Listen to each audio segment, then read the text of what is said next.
Hi friends, मैं नितेश कुमार आप लोगों को आपकी स्टडी यूट्यूब चैनल में स्वागत करते हैं। आज हम लोग ब्लड में आरएच फैक्टर के बारे में जानेंगे। आखिर आरएच फैक्टर है क्या, ठीक है, या इससे हम लोग क्या फाइंड कर पाते हैं, ये सारी चीज़ों के बारे में हम लोग डिस्कस करेंगे। तो सबसे पहले देखते हैं आरएच फैक्टर, ठीक है।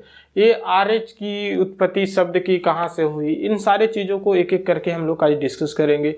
इसमें ये भी जानेंगे कि आरएच से रिलेटेड कोई एक ऐसी खतरनाक पॉइंट है ना, जो काफ़ी इम्पोर्टेंट है हमारे लाइफ में और बहुत लोग इसे नहीं जानते हैं। तो ये सारे चीज़ को भी हम लोग एक एक करके देखेंगे।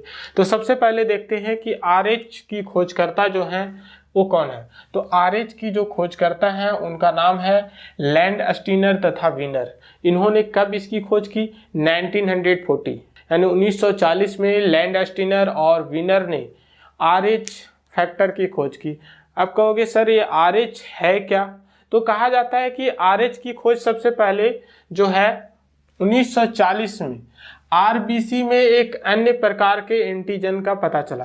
हम लोग पढ़े थे ना एंटीजन क्या होता है, ठीक है, और एंटीबॉडी क्या होता है। आप लोगों को बताए थे हम कि एंटीजन जो होता है वो मान लो यहाँ पर इस प्रकार का अगर बना रहे ब्लड के ऊपर वाला लेयर में, तो इसको हम लोग बोलते हैं कि ये एंटीजन है, मतलब चारों तरफ इस तरह से बना रहता था। तो हम लोग एंटीजन से पता कर लेते थे कि वो कौन सा ब्लड ग्रुप है उसका। तो एंटीजन जनरली क्या बताता था? एंटीजन जो है वो जनरली ये बताता था कि किस व्यक्ति में कौन सा ब्लड ग्रुप है। तो यहाँ पर अगर इस तरह से बना हुआ है तो हम लोग बोल देते थे कि अच्छा ये ए ग्रुप वाला है। अब मान लो कि अगर इस प्रकार से बना हो, है ना, तो हम लोग बता देते थे कि ये बी वाला है, सिर्फ ये वाला रहेगा तो बी वाला, और सिर्फ ये रहेगा तो ए वाला। तो हम लोग किससे पता कर पाते थे कि अगर सिर्फ ये चारों साइड ए वाला फिगर आ जाए, ठीक है, इस फिगर का ए की तरफ फिगर हो, है ना, तो उसको हम लोग बोल देते थे कि ये कौन सा ग्रुप का ब्लड है, ए का। और अगर बी का हाफ, है ना, मतलब इस तरह का अगर हो जाता था, ठीक है, तो इस तरह डबलिंग तो नहीं रहता था, सिंगल सिंगल, यानी बोल सकते हैं कि इस प्रकार का जो होता था उसको हम लोग बोलते थे कि ये बी ग्रुप का है। अब यहाँ पर अगर आप अच्छा से देखोगे, ठीक है, तो पता चला कि हम लोग ब्लड ग्रुप एंटीजन से ही प्राप्त जानते थे कि जो है जैसा एंटीजन होगा उस प्रकार से हम लोग ब्लड ग्रुप पता कर लेते थे। अब यहाँ पर पाया क्या गया? सबसे पहले रिसस नामक बंदर, है ना, आप फिगर देख सकते हैं, ये रिसस बंदर हैं जिनके मुंह जो हैं वो थोड़े लाल हैं।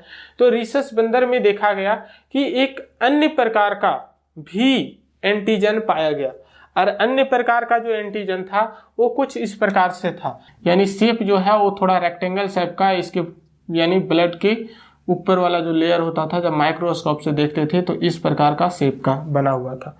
तो ये जो आया ना, इसको हम लोग बोले कि अगर बहुत सारे बंदरों में देखा गया, अध्ययन किया, यानी लैंडस्टीनर और विनर ने 1940 में, तो पता किया कि लैंडस्टीनर और विनर ने इसके बाद 1940 में ये पता कर पाए कि अगर ये वाला सैंबल दिख रहा है ब्लड के ऊपर लेयर पर, तो वो जो है वो क्या है, आपका एक एंटीजन है।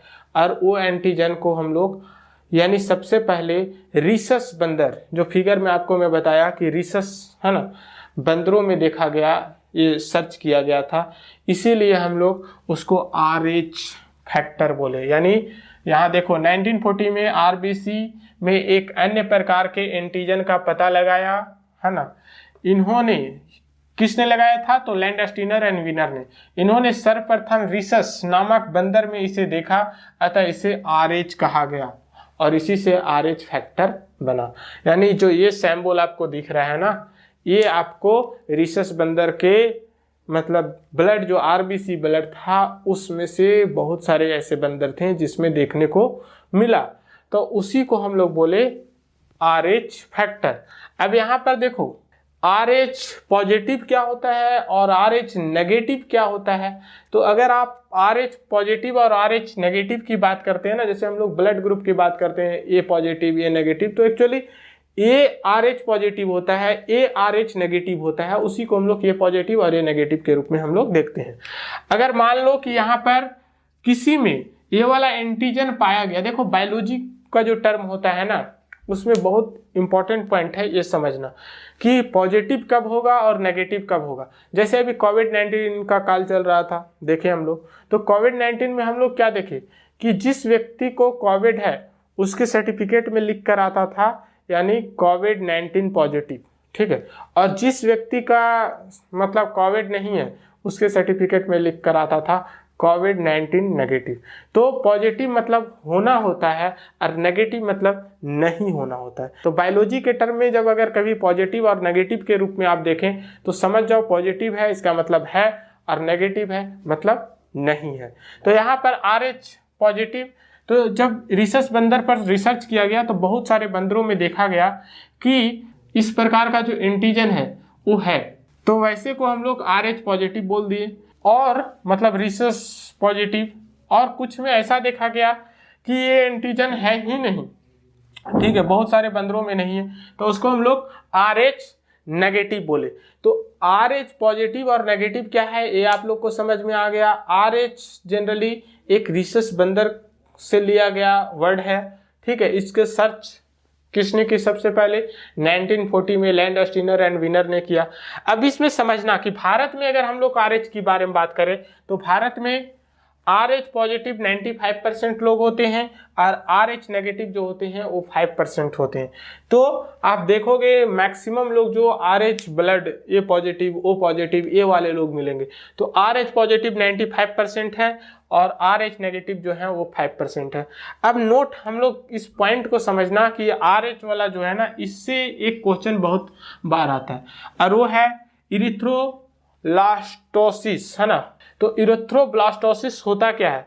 अगर हम लोग देखें इरिथ्रोब्लास्टिस क्या है तो हम लोग देखते हैं कि यदि पिता का ब्लड RH पॉजिटिव हो और माता का ब्लड RH नेगेटिव हो। देखो इरिथ्रोब्लास्टिस एक प्रकार का मतलब RH फैक्टर से रिलेटेड बीमारी है जिसमें हम लोग देखते हैं कि अगर पिता का ब्लड RH पॉजिटिव हो और माता का ब्लड RH नेगेटिव हो तो पहले शिशु का जो जन्म होगा उसका ब्लड जो होगा वो RH पॉजिटिव में आएगा। अब होता क्या है कि पहले शिशु के जन्म में कोई परेशानी नहीं होती, लेकिन जब दूसरे शिशु होने लगता है ना, सेकेंड चिल्ड्रन, तो होता क्या है कि दूसरा शिशु जैसे 8 मंथ 9 मंथ पूरा हुआ तो गर्भावस्था में, क्योंकि आपको पहले मैं बताया था ना कि देखते थे जब अलग अलग प्रकार का एंटीजन पाया जाने लगता है तो या फिर सेम प्रकार का एंटीजन सेम ब्लड ग्रुप से मिलता है तो फिर वहाँ ब्लड सर्कुलेशन रुक जाता है।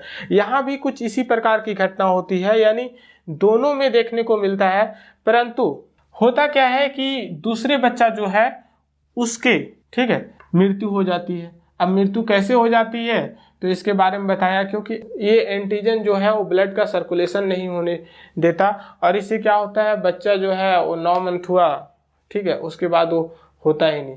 तो बहुत सारे ऐसे पेरेंट्स मिलेंगे जिनके एक चिल्ड्रन है, फिर दूसरे बार में क्या हो रहा है कि देखने को मिलता है कि उनका दूसरा बच्चा जो है वो जन्म लेने से पहले ही मृत्यु हो जा रहा है। तो उनके पेरेंट्स को जाकर चेक करवाना चाहिए कि आखिर ऐसा क्यों हो रहा है। तो वहाँ पर पता चलेगा कि अगर एक का RH पॉजिटिव है और एक का RH नेगेटिव है तो ऐसे में क्या बच्चा को बचाया जा सकता है, इरिथ्रोब्लास्टिस से बचाया जा सकता है? हाँ बिल्कुल, आप उसको क्या करें, प्री मैच्योर बर्थ करवा दे। प्री मैच्योर बर्थ मतलब 9 मंथ होने से पहले 8 मंथ में ही उन्हें मतलब ऑपरेशन के थ्रू क्या करें, निकालवा ले और उसे फिर पाले, तो हो सकता है कि वो बच जाए। लेकिन ये एक जो तरीका है उसमें क्या होता है, इरिथ्रोब्लास्टिस में हम लोग देखने को मिलता है कि अगर माँ और पिता का RH पॉजिटिव और RH नेगेटिव होता है तो पहले बच्चे में तो कोई परेशानी नहीं होती, लेकिन सेकेंड चिल्ड्रन में परेशानी होती है, अर्थात उसकी मौत हो जाती है। तो ये RH फैक्टर था, मैं एक छोटा सा कंसेप्ट के तहत आप लोगों को बताया। तो ये वीडियो मैं यहीं समाप्त करता हूँ। अब हम लोग नेक्स्ट देखेंगे कि अगर किसी व्यक्ति के पेरेंट्स अगर हैं, उनके अगर मान लो ए पॉजिटिव है या ओ नेगेटिव है तो उसके चिल्ड्रन में कौन सा ब्लड पाया जाएगा, तो उसके बारे में देखेंगे। तो ये वीडियो को मैं यही लास्ट करता हूँ। Thank you very much.